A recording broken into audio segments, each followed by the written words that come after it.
Bom dia. Então, hoje eu vim aqui para falar dos antacaranas. Então, os antacaranas são os instrumentos internos da mente.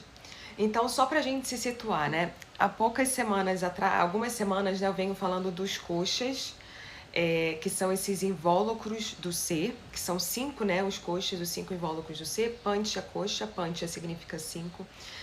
Então, há 2 semanas atrás eu falei de cada coxa, de cada invólucro. Semana passada, oi Rê! Semana passada eu falei dos vaios, dos ares vitais. Então hoje eu vou falar dos 4 instrumentos da mente, os antacaranas. Então, os antacaranas, eles estão dentro do terceiro invólucro do Mana Maya Kosha. Então, só para a gente recapitular, né? O primeiro invólucro, que é o invólucro físico, que é o corpo físico, é o Anamaya Kosha, né? Que é Ana significa alimento, comida, então é aquilo que forma o nosso corpo físico.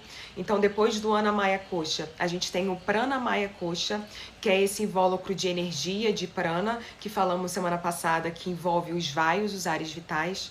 E hoje a gente chega no Manamaya Kosha, que é esse invólucro da mente. Então, só para continuar, né, os 5, para eu relembrar os 5, a gente vai parar no Mana Maya, mas só para a gente relembrar, o próximo é o Vijnana Maya Kosha, que é ligado a essa sabedoria mais alta, né, uma sabedoria mais elevada, por conta dela ser conectada à nossa intuição.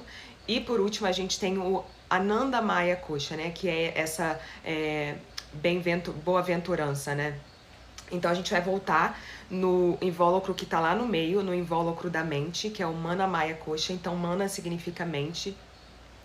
E esse invólucro, o Mana Maya Kosha, é como se ele tivesse uma subdivisão, né? Um subsistema, que é aí que entram os antacaranas, que são esses 4 instrumentos da mente.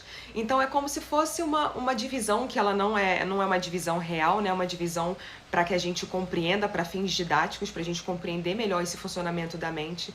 E é um assunto que eu particularmente gosto muito, porque a mente é esse território meio misterioso, desconhecido, né? Então, quando a gente começa a explorar e mergulhar mais nos antacaranas, a gente começa a compreender melhor como a nossa mente funciona, para a gente conseguir levar ela, né, conduzi-la para um melhor entendimento, um melhor aproveitamento, para a gente não ser, digamos assim, escravos dos nossos desejos, das nossas aversões, dos nossos prazeres.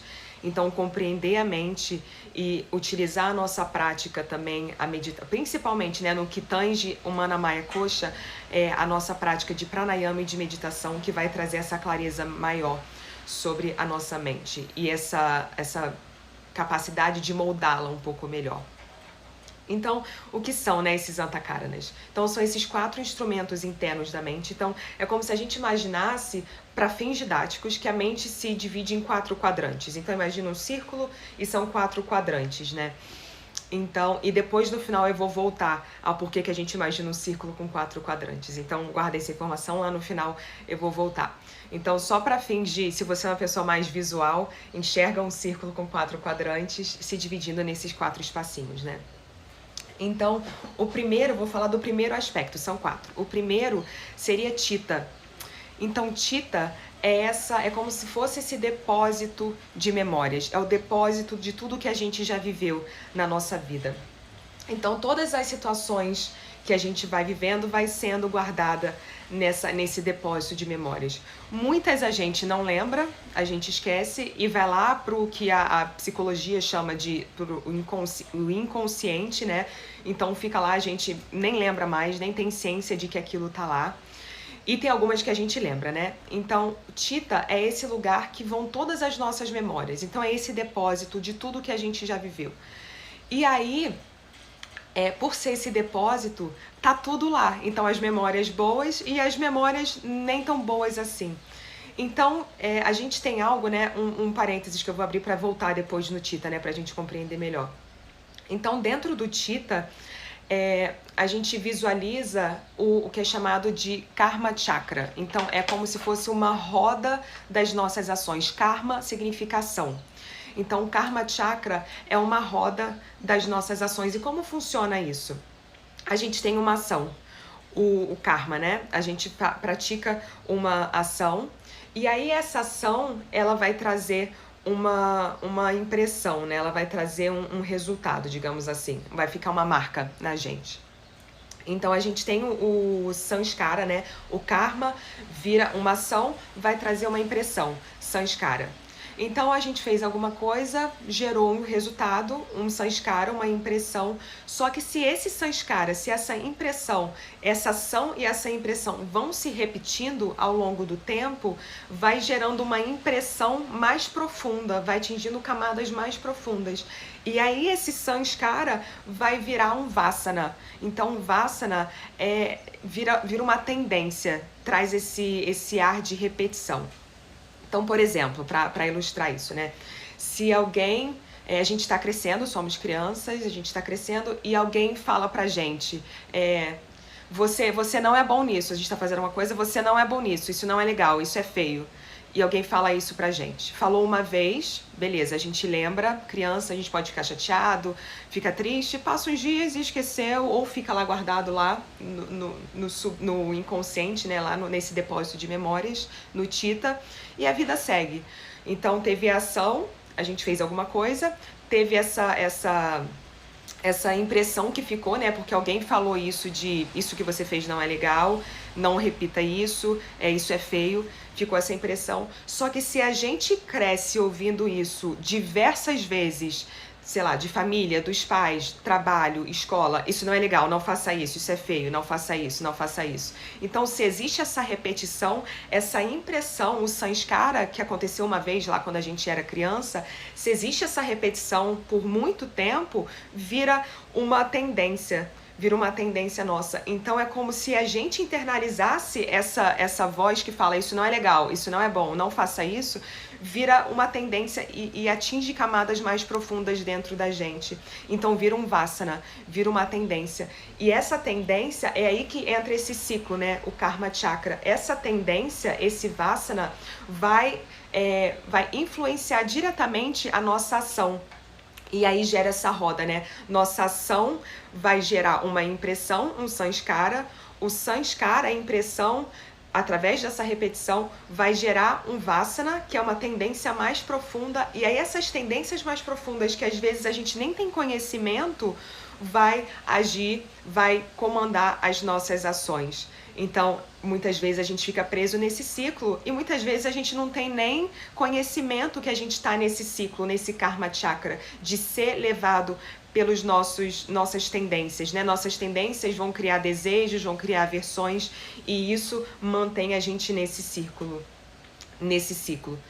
Então, o Tita, que é esse lugar que estão as memórias mais antigas, mais profundas dessa vida, de vidas passadas, inclusive, esse depósito de memórias que está no Tita, ele muitas vezes é o que vai guiando as nossas ações, porque a gente muitas vezes não tem conhecimento do que está lá dentro. Então, no Tita estão as nossas aversões, estão os nossos desejos, as nossas maiores inseguranças, nossos medos, acho que eu já falei, né? Então, nossas inseguranças, nossas insatisfações, nossas compulsões, nossos vícios. Então, tudo isso está guardado lá no Tita, nesse depósito de todas as nossas vivências, né? Então, a questão é que muitas vezes, na nossa vida, quem está no comando é Tita. Então, a gente vai agindo na vida conforme todas aquelas informações que a gente tem guardada, que muitas vezes a gente não tem conhecimento. Então, segundo a psicologia, né, 95%, olha quanta coisa, 95% das nossas decisões, elas acabam vindo desse Tita. E a gente muitas vezes não tem nem consciência de que isso está acontecendo. E 95% é muita coisa, né? 95% dessa influência de como se fosse um mar não desbravado ainda, de um mar desconhecido, das nossas impressões, dos nossos vasanas, as nossas tendências mais profundas. E vai ficando lá, tudo lá guardadinho e aquilo vai se manifestando, vindo para a superfície, sem a gente ter consciência ou qualquer controle.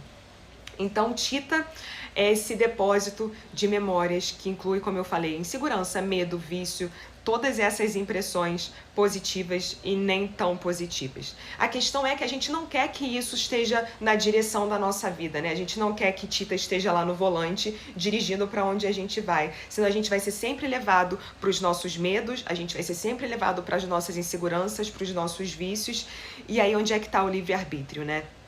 Então, lembra que esse é o Tita, e aí temos mais 3, né? Então o Tita tá lá, guardando todas essas informações, e aí a gente tem também a Ahankara. Então a Ahankara seria o segundo quadrante desse círculo que eu falei, né? Primeiro Tita, o segundo Ahankara. Então a Ahankara é o ego.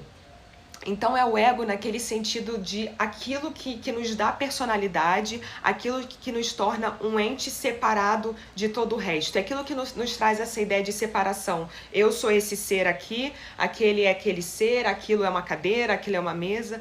Então o Ahankara é o que nos traz essa ideia de eu sou um ser separado de todo o resto. É o que traz identidade. E sem valoração de ser um ser separado. É aquilo que traz identidade a gente. Então, muitas vezes o ego é visto como algo muito negativo, né? Que a gente quer negar e não tem que ter ego. Mas o ego não é necessariamente uma coisa ruim, né? Porque é o que traz essa experiência individualizada pra gente.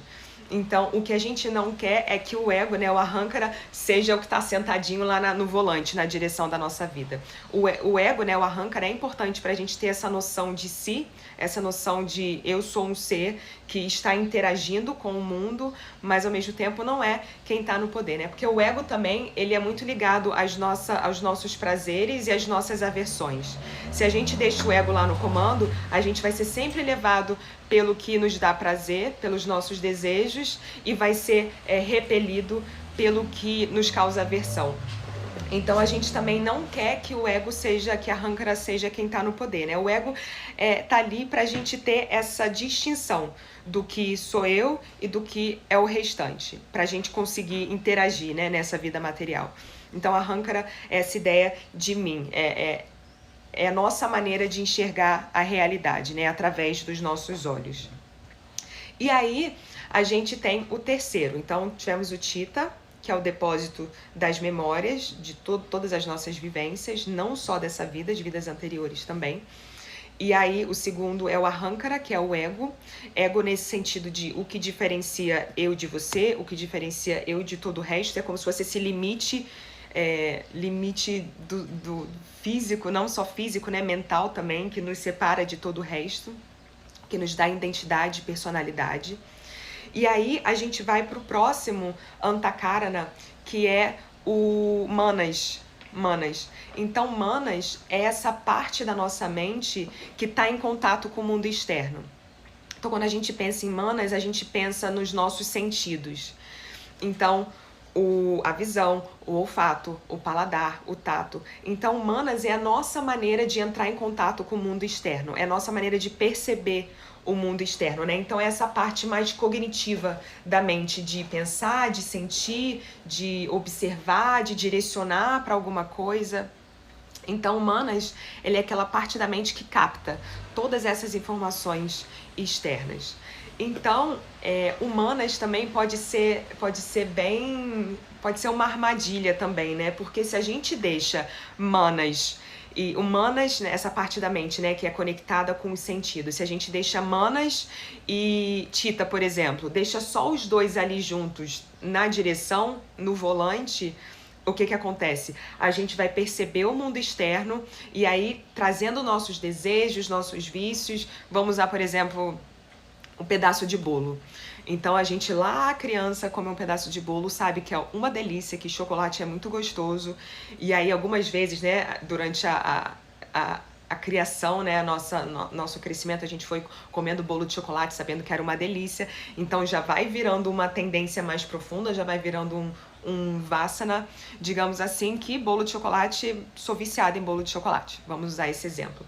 Então, se Manas tá lá, toda vez que Manas, que essa parte da mente, entra em contato com bolo de chocolate, se eu vejo um bolo de chocolate, se eu sinto o cheiro, se eu deixo... Manas percebeu, né? Olha, alerta, bolo de chocolate. Aí vem Tita com aquela informação de que bolo de chocolate é a coisa mais maravilhosa por todas aquelas tendências, desejos, vícios. Se eu deixo os dois no poder, eu vou comer bolo de chocolate o dia inteiro, todos os dias, o tempo todo. Então, se a gente deixa Tita, as memórias, e Manas, essa percepção do mundo externo juntas, então temos um problema, né? Que daí, mais uma vez, estamos sendo levados sempre para os nossos desejos, para os nossos vícios, para os nossos medos e inseguranças. Então, a ideia é que Manas também não esteja dirigindo esteja no volante da mente, digamos assim. Porque o Manas é essa percepção do mundo externo. E essa aliança de Manas com Tita pode ser bem perigosa, né? Inclusive, se junta ao ego, aí pronto, né? Aí vai ser aversão, desejo, quero, não quero, por quê? Não sei, porque tá lá no depósito de memórias. Então, esses três juntos, cada um tem a sua importância, eles são importantes, só que tem alguém ali que precisa gerenciar isso tudo, né? E aí que eu vou pro quarto aspecto da mente. Então, só terminando, né? Manas, a gente quer que Manas é muito importante porque é o contato com o mundo externo, é a nossa percepção.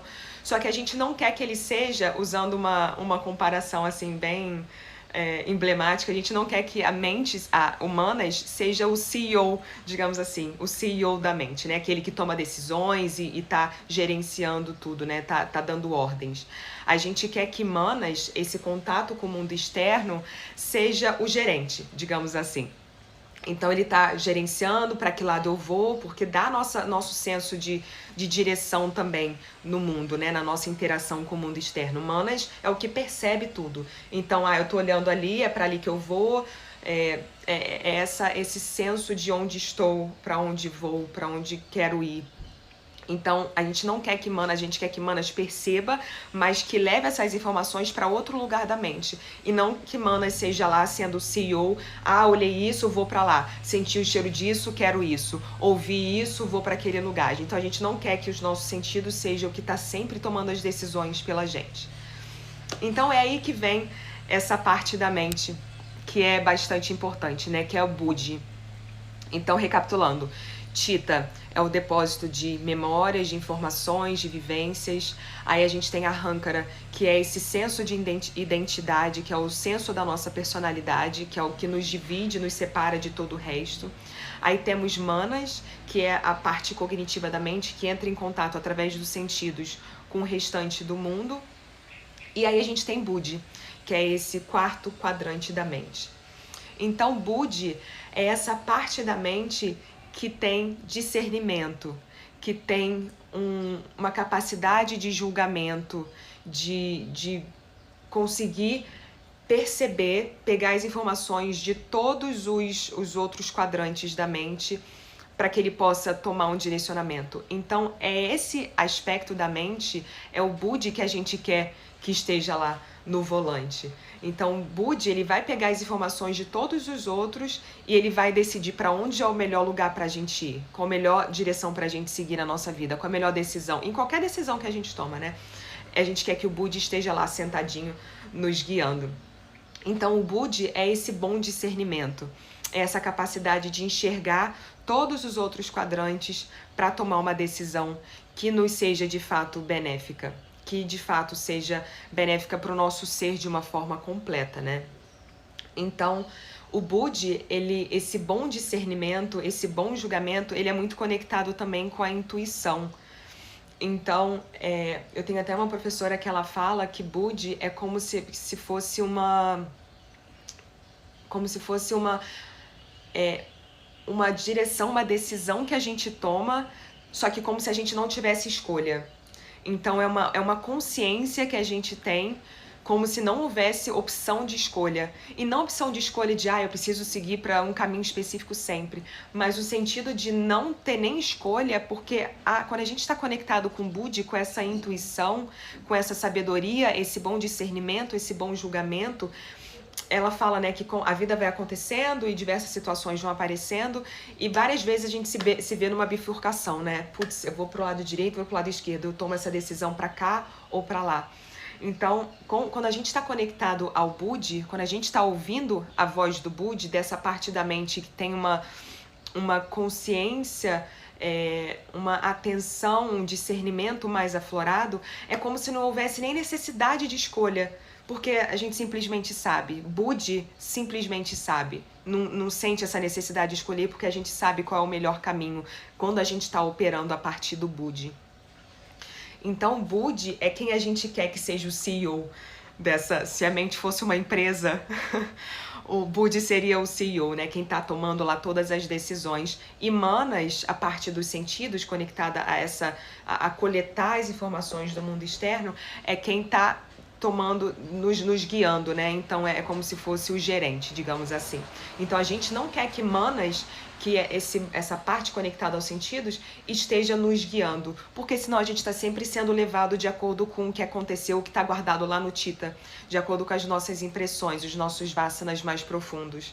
E aí a gente fica na vida assim, indo de um lado para o outro, sem uma consciência mais profunda.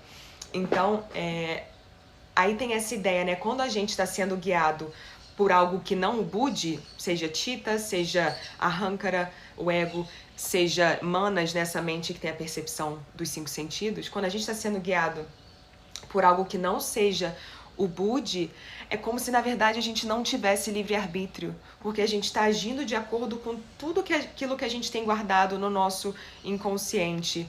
Então a gente está agindo, repetindo padrões, repetindo comportamentos que a gente não necessariamente sabe se é útil pra gente ou sabe e repete. Então, quando a gente não tá agindo com Budi, a gente repete padrões. A gente segue nas nossas inseguranças, segue no nosso medo, segue nos nossos vícios. Essa mente que é muito agitada, que é muito ativa o tempo todo também, isso é ligado ao Tita, a essa parte da consciência que é o depósito de memórias, de vivências.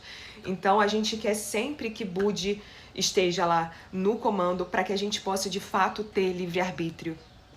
Então a nossa intenção com a prática de yoga, né, principalmente nesse aspecto da mente do pranayama, que são os exercícios de respiração, e a meditação, é que a gente consiga gradativamente esvaziar esse depósito de vasanas, de tendências profundas. E não no sentido de eliminar, perdi minhas memórias, esqueci tudo que eu já vivi, mas eliminar no sentido de que aquilo não mais toma conta da nossa vida, não é aquilo que está sentado ali no volante. Essas memórias estão lá, a gente observa, a gente sabe que elas estão ali, mas elas não são essa força que nos guiam na vida.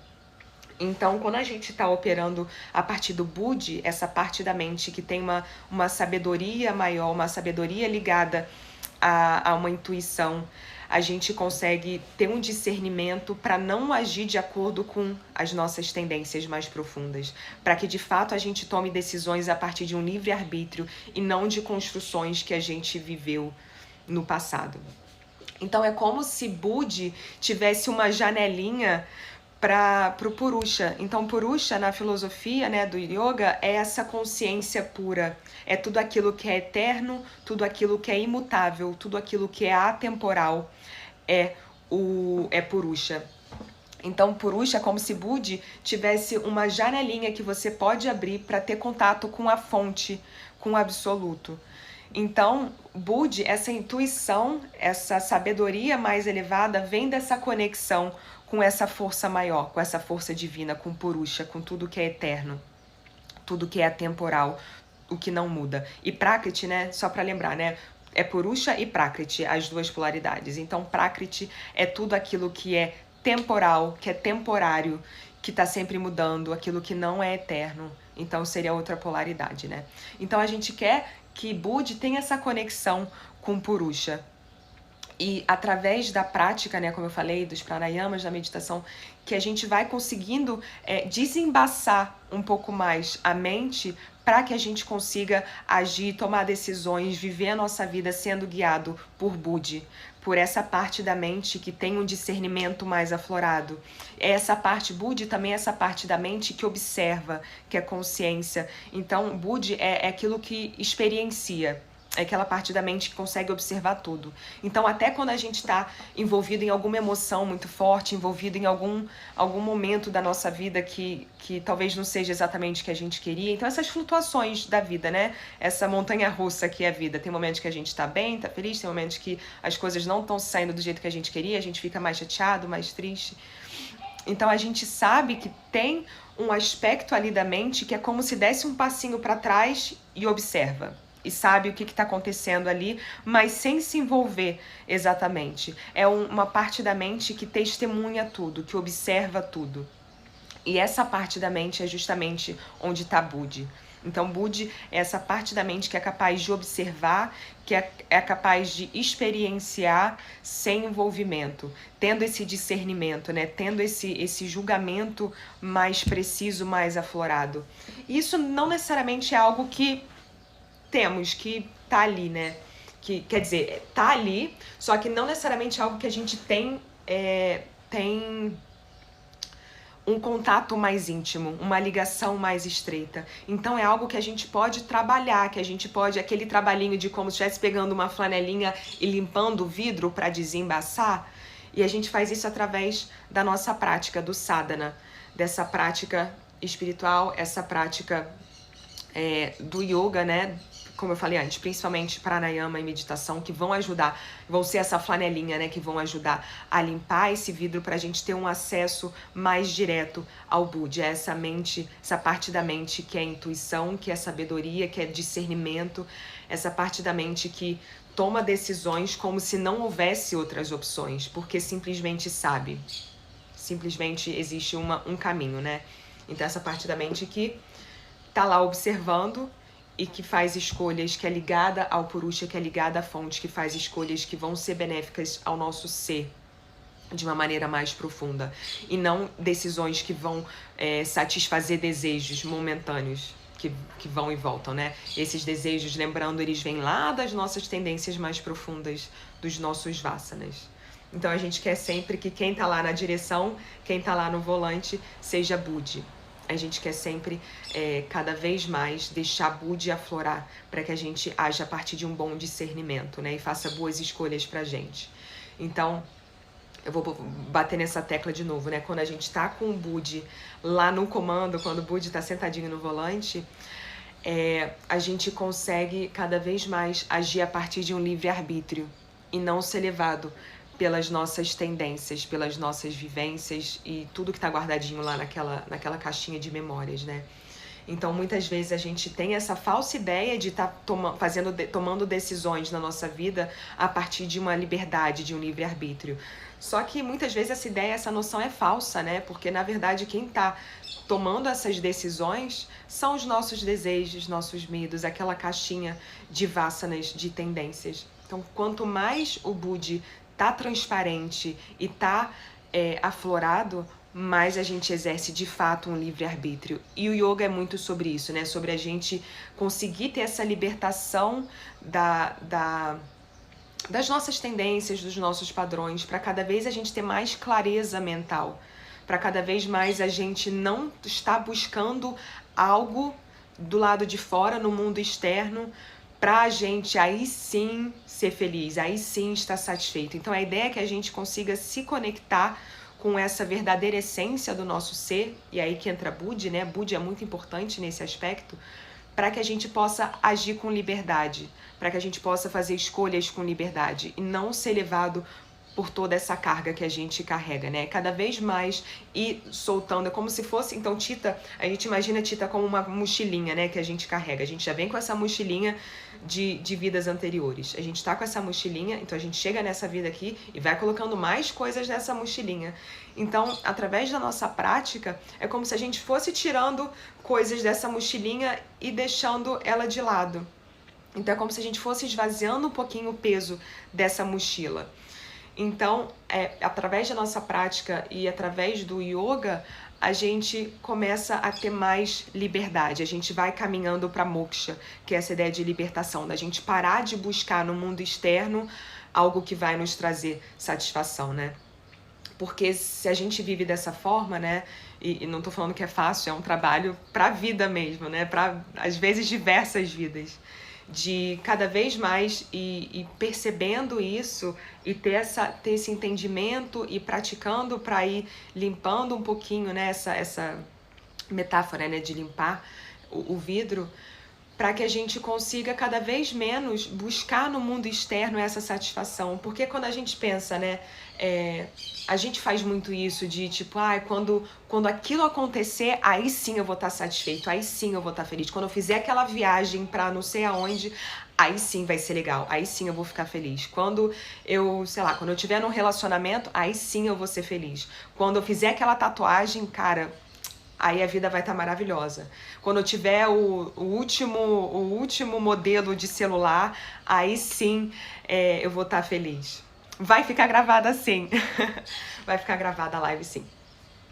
Então, a gente está sempre buscando, né, esses estímulos externos para aí sim, quando aquilo acontecer, eu vou ser feliz, eu vou estar satisfeito. Só que o que acontece, né? A gente chega naquele ponto, a gente faz aquela viagem, a gente compra aquele carro, compra aquele telefone, faz aquela tatuagem, aí passa um mês, uma semana, um ano, às vezes a sensação de felicidade, de euforia, né? Essa falsa felicidade, euforia, vai durar algum tempo e aí vai passar. E aí a gente vai buscar outra coisa. A gente renova essa vontade por um outro objeto, né? Uma outra experiência. Então a gente vai sempre colocando a nossa felicidade, a nossa satisfação num fator externo. E aí quando chega, a gente vê que aquilo se esvai e a gente quer outra coisa. Então a ideia do yoga, né, é que a gente atinja moksha, que é essa libertação de ficar buscando essa satisfação em alguma coisa que está fora da gente, que pode ser N coisas, como esses exemplos que eu dei, né, de tatuagem, de carro, de celular, etc. Pode ser qualquer coisa.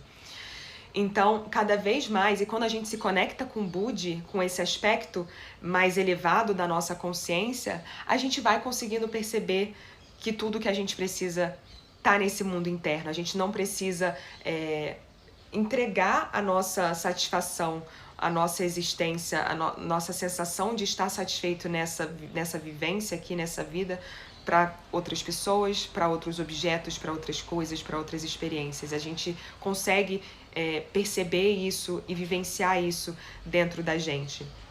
Então o Budi, ele vai nos trazer, é um fluxo interno, né, de energia, um fluxo, existe um conceito no yoga, em sânscrito, chamado Nivriti, e são duas polaridades, né, tem o Nivriti e Pavriti. Então Pavriti é o que a gente geralmente é estimulado durante a nossa vida, né, que Pavriti é esse fluxo para fora de energia, é um fluxo de consciência, de atenção, de energia para o mundo externo. Então a gente cresce sendo estimulado a olhar para fora, né? Quando a gente é criança, a gente vai se encantando pelo mundo, pelas cores, texturas, natural. E aí as pessoas vão, tudo vai nos moldando a essa percepção externa, né? E aí tem aquelas questões de, quando a gente vai crescendo, não senta aí, não senta dessa forma, não faz isso, não coloque isso na boca, não. E também direcionamentos, né? Faça assim, faça assado. Então é sempre um estímulo de estar percebendo o mundo externo. E muitas vezes também podando, né? E aí o que vai podando vai entrando lá no Tita. Então tá tudo conectado, né? Então esse estímulo de estar conectado com o mundo externo o tempo todo nos é incentivado enquanto a gente vai crescendo. E o Nivriti, né? O Nivriti é o oposto, é um fluxo de atenção, de consciência, de energia que é para dentro.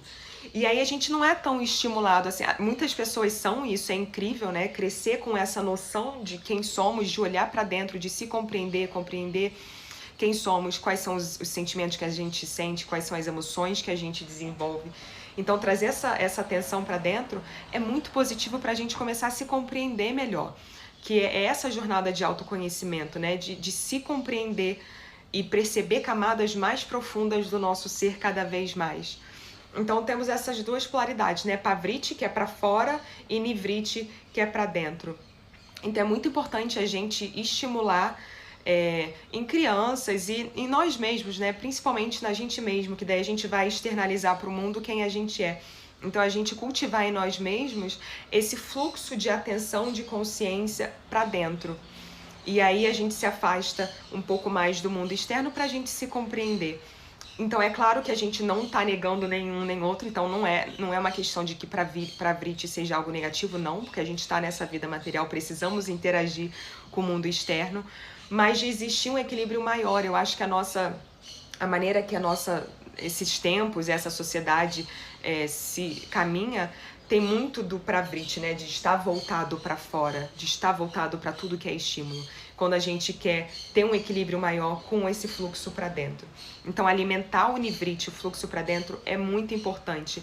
E é através desse nivriti, desse fluxo para dentro, que a gente se conhece melhor, que a gente consegue perceber Chitta, Ahankara, Manas, Buddhi, e a gente vai fortalecendo o Buddhi com esse nivriti, esse fluxo para dentro.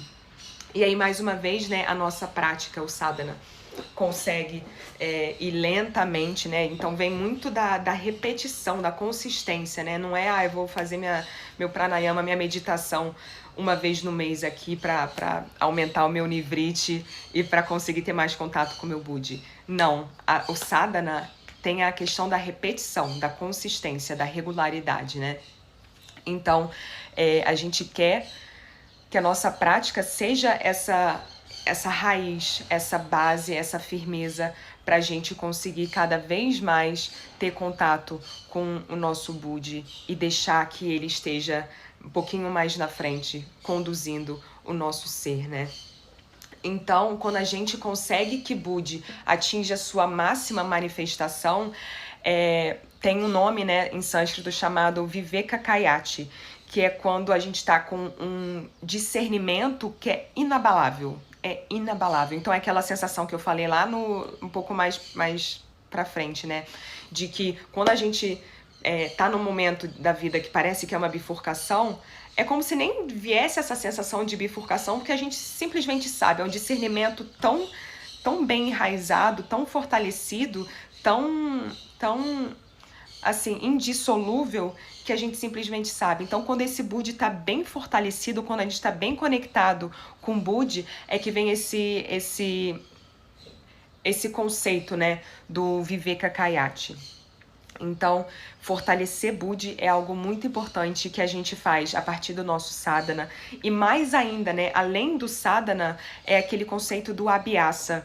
Então, abhyasa é a nossa prática, nosso sadhana, que é contínuo no tempo. Então, é uma prática que é comprometida, que é regular. No mundo ideal, ela é diária, às vezes não dá, né? Então, o máximo que a gente consegue é o que vai gerar esse abhyasa, né? Essa prática, esse comprometimento com a prática, com o sadhana. Então, a chavezinha, né, para a gente conseguir estar em contato com esse Buddhi é a gente conseguir estimular a nossa prática, estimular no sentido de manter ela viva, manter ela constante, manter ela regular, para que a gente fortaleça nosso pranayama, fortaleça a nossa meditação. O asana também é muito importante, né? Hoje, como eu tô falando da mente, que a gente tá focando mais na prática do pranayama e da meditação, mas o asana também é muito importante até pra gente se preparar para conseguir fazer os exercícios de respiração, o pranayama e a meditação, né? Então, quando a gente está meditando, por exemplo, e a mente vai embora, começa a pensar em um monte de coisa, trazer memórias, trazer afazeres, né? Preciso fazer isso, preciso fazer aquilo. Quando a mente começa a pular de um pensamento para o outro, o que acontece é normal, a mente pensa, né? Então, muitas vezes, esse assunto até para outro vídeo, né? Muitas vezes a gente pensa que meditação é deixar a mente completamente vazia, estável, e isso é quase que impossível, né? Porque a função da mente é essa, é estar trabalhando. Então, a gente na meditação não precisa ficar lutando contra os nossos pensamentos, mas é mais essa ideia do Buddhi, é aí que o Buddhi volta de novo. Então, na meditação, a gente quer que Buddhi esteja lá. Então, Buddhi é esse aspecto da mente que observa, que se afasta, é como se desse um passo para trás de todo esse conteúdo mental, dá um passo para trás, não se envolve com o que está acontecendo na mente e observa. Então, o Buddhi fortalecido vai virar observador disso tudo, vai virar testemunha de tudo que está acontecendo lá na mente, né? Então, quando a mente começa a ficar mais barulhenta, Buddhi capta que isso está acontecendo e aí começa a trazer a atenção de volta para essa observação, né? Para esse olhar, e aí os pensamentos vão se dissolvendo de novo. E aí vai acontecer de novo, e aí dissolve, acontece de novo. Então essa repetição, né? De Buddhi estar ali sempre atento, sempre alerta, e os pensamentos vão e voltam. E quanto mais a gente pratica a meditação, mais esses intervalos entre as indas e vindas de pensamentos vai aumentando, né? Então, depois eu posso até falar mais sobre isso, sobre a meditação em si, né? Essa ideia de lutar contra os pensamentos, contra a atividade da mente, não necessariamente é uma maneira mais produtiva de meditar, né? Que acaba que vira uma guerra mental, de pensamento, sai, não quero, aí vem frustração, putz, não tô conseguindo meditar porque eu não paro de pensar. Então, esse assunto a gente pode aprofundar mais no futuro. Então, quando a gente tá com uma prática comprometida, né? Quando a gente pensa em Abhyasa, a gente consegue acalmar um pouco mais essa parte da nossa mente que está em contato com o mundo externo, né? Manas. Então a gente vai gerando menos reatividade de ver, quero. Ai, escuto, sentir cheiro, quero. De sempre levado pelos sentidos. Então, pela prática, a gente acalma manas, essa parte da mente que é conectada com os sentidos, com o mundo externo. E a gente consegue neutralizar um pouquinho mais Chitta, né? Que é o depósito dos vasanas, das tendências. E aí a gente começa a desenfraquecer essa parte da mente que pode muitas vezes estar no comando, né? Então a gente quer que a gente dissolva o poder dessa parte da mente, do Chitta. Então a gente começa a enfraquecer as influências das nossas experiências passadas. Não são elas que estão no poder. Na verdade, quem a gente quer que esteja no poder, de novo, Budi. Então, a nossa prática vai acalmar manas, essa parte que está em contato com o mundo externo, vai enfraquecer, neutralizar um pouquinho mais Chitta, né, o depósito dos vasanas, das memórias, para que a gente não viva a partir das nossas experiências passadas, da influência dessas experiências, e também vai dissolver o aspecto mais baixo de Ahankara, esse aspecto do eu, porque isso eu para mim. Então a gente quer dissolver também um pouco disso através da prática, para que a parte da nossa personalidade que é dharmica, que está no seu propósito, possa se aflorar, né? Possa brilhar. Então a gente, através do Abhyasa, né, da prática que é comprometida, que é regular, a gente vai também dissolvendo esse aspecto mais baixo do Ahankara, do ego. E também, além disso, a prática vai deixar o nosso Budi mais fortalecido, mais direcionado, mais afiado. Então é muito importante que a gente cultive a nossa prática para que a gente consiga cada vez mais também perceber toda essa engenharia mental que existe, né? Para a gente perceber esses 4 aspectos. Quanto mais a gente pratica, não só a gente está fortalecendo o Budi, como a gente está tendo uma percepção mais clara de toda essa engrenagem que está acontecendo internamente, né, na nossa mente. Então, voltando lá no início que eu falei do círculo, né? Imagina a mente como um círculo com esses 4 quadrantes. A gente tem esses 4 instrumentos da mente, eles estão lá. E aí, no centro, imagina o centro do círculo, tem um pontinho lá no centro. Então, esse centro é o lugar que a gente quer chegar, né? Esse centro é chamado... Me deu um branco agora. Vou lembrar daqui a pouco. Então tem o centro desse círculo. Quando a gente imagina um círculo, algo que gira, imagina o ventilador. Então tem o ponto central do ventilador, tá lá girando. O ponto central do ventilador nunca se move, tá sempre ali paradinho, tá sempre ali intacto. Então, lembrei, Bindu. Esse ponto do meio, Bindu, que é um nome em sânscrito, né? Bindu é esse ponto central que é sempre estável. É esse ponto central que não se mexe, que tá ali estático, é silêncio, é tranquilidade, é paz. Então, esse ponto é o que a gente quer ter acesso. Então, a gente fazendo todo esse trabalho na mente, a gente tem acesso ao Bindu, que é esse ponto central. Imagina o ponto do meio do ventilador, o centro do ventilador. Que por mais que tudo esteja girando, tudo esteja oscilando, horas que tá tudo bem, horas que não tá tudo bem, e vida acontece. Então, por mais que essas oscilações aconteçam, se a gente consegue acessar esse centro, o Bindu, que é esse ponto de estabilidade, de calma, de paz, se a gente consegue ter acesso a isso, a gente consegue operar na vida de uma maneira mais tranquila. Então, conseguir acessar esse ponto de estabilidade, esse ponto de silêncio, esse ponto de paz, é onde a gente quer chegar, né? A gente quer que o Budi, né, quando a gente opera a partir do Budi, A gente quer que isso nos leve a esse ponto central pra gente, como se a gente sentasse nesse ponto central e estamos ali. Ninguém nos tira desse ponto central, como se a gente estivesse reivindicando estar no Bindo, nesse ponto do meio. Quando a gente começa a fortalecer a nossa prática e a viver mais a partir do Budi, a gente senta nesse lugar central que a gente consegue se manter mais estável, mais inabalável, de acordo com as oscilações à nossa volta, com o que está acontecendo, né?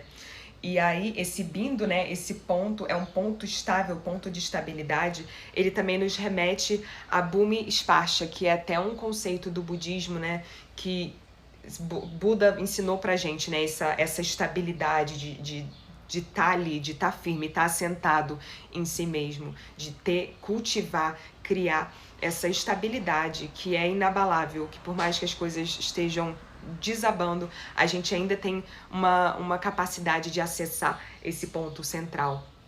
Então, Bhumi Sparsha é esse conceito, né, do Buda de estar no centro, de sentar na própria estabilidade, estar estável, estar inabalável, estar firme, independente do que acontece com os campos da mente, né, com esses 4 instrumentos internos da mente.